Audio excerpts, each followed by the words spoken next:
Hi, I'm Pete Andresen with Andresen Associates. Sorry about the wave noise. I'm here at Waikiki, Honolulu, Hawaii at the Royal Hawaiian Hotel. It's a working trip and I'm thinking about technology. I haven't been here in 30 years and I gotta tell you, this whole thing has changed incredibly. Some parts good, some parts horrible.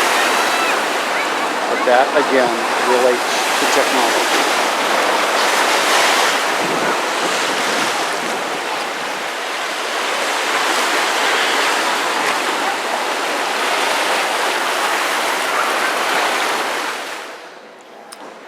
Technology, emerging successful technology, has always been the cornerstone by which wealth was built. Think about it. Sailing ships in the 1840s, 50s, and 60s, or earlier. The steamship, the trained railroads in the 50s, 60s, and 1870s. All of these have created vast technological changes, and the people who owned them became vastly rich. Think about who owned the ranches in the Old West. It really wasn't cowboys. Cowboys worked for the people who owned the technology, who bought the ranches. Theodore Roosevelt. This is an example of that right here. What used to be Waikiki was this open beach, and here comes Kamehameha in 1795. And he's got new technology. He's got muskets, flintlock pistol, swords, combined with the oleo mano and other religion. And there's his swivel gun. So, and in the distance is the ship, the Fair American, which he's using his new technologies to take control of the entire island of the entire island chain of the Hawaiian Islands. The muskets may or may not have made the difference, but they certainly didn't hurt him. Which brings us to the other part of technology. Technological change creates wealth for the people who own it. Successful technological change. There's also a lot of things that didn't work. Anybody remember the floppy disk? His contact with Western European entities that got him the ships and the muskets also brought the epidemics that probably killed about 80% of all Hawaiian natives at some point. So technology always comes with unintended consequences. It always has. Think of the decimation of the Plains Indians that happened from railroads. Think of the concentration of wealth that happened due to the sailing ships that allowed trade to happen. So technology always brings with it vast, unexpected changes for the good and for the bad. And we just have to absorb that. And that's what's going on with AI right now. So fear of AI, fear of unemployment. How would you have liked to have been a wagon maker when the car came along in, say, 1910, 1920? This kind of turbulence is a part of the natural change of things, and it happens even in communist societies in a non-monetary way. Technology creates vast wealth, it creates concentrations of wealth, and it creates positive and negative changes that we as individuals can only adapt to.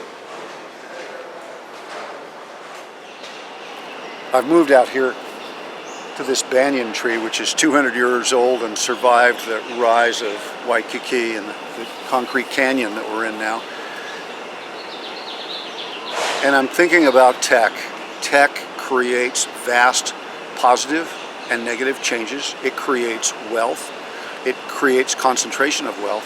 And we want to own it. We really want to own it. But here's the thing. Tech also does several other behaviors that we want to focus on. Number one, not all tech is successful. Right now, the S&P 500 has 33% of its money in the 7 top stocks. All of them are tech stocks. Most of them will probably succeed like Ford Motor Company did back from the 1920s. Ford was a wonder stock, a tech stock, back in the 1920s. It crashed in the 1929 stock market crash. And since then, it's been a normal industrial stock. And that's probably what's going to happen to these guys. It's happening to Microsoft right now, for example. It's behaving more and more like a normal industrial stock. So we use a combination of index funds, which are run by a dumb robot. They'll just buy what the market cap says. And we use individually managed mutual funds that are guided by people. The reason why we haven't completely gone to index funds is that during bubbles like we're in right now, the unintelligent index is simply going to buy something whether or not it's fairly valued or not. Whereas when the market slumps, those personally managed mutual funds tend to be better, believe it or not, although right now that's not what people are saying. The other thing that technology does that's really important is that it always, even from the clipper ships of the 1860s and the railroads of the 1870s and on, technology booms and then it crashes, and then it booms and then it crashes. And we know the valuation measures to select the stocks when they're fairly valued. And we also know that buying one of those stocks historically when they're high, when they are overpriced, and that now includes AI, that now includes biotech, when those are overpriced historically, they don't have such a good time in the next 10 years. Right now they're looking somewhat overpriced. I can't say what's going to happen really, but we do know that historically excessive valuation results in a lower than normal return for the next decade. So we want to own tech. Oh, I want to own tech. I want to own tech. But tech is volatile and it's overpriced right now. So we are waiting and we are watching. We own some, we don't own a lot.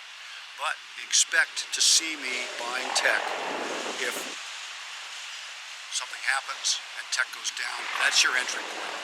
It's not the end of days, it's our entry point. So thanks for watching. I'll let you listen to the sound of tourist helicopters. Aloha.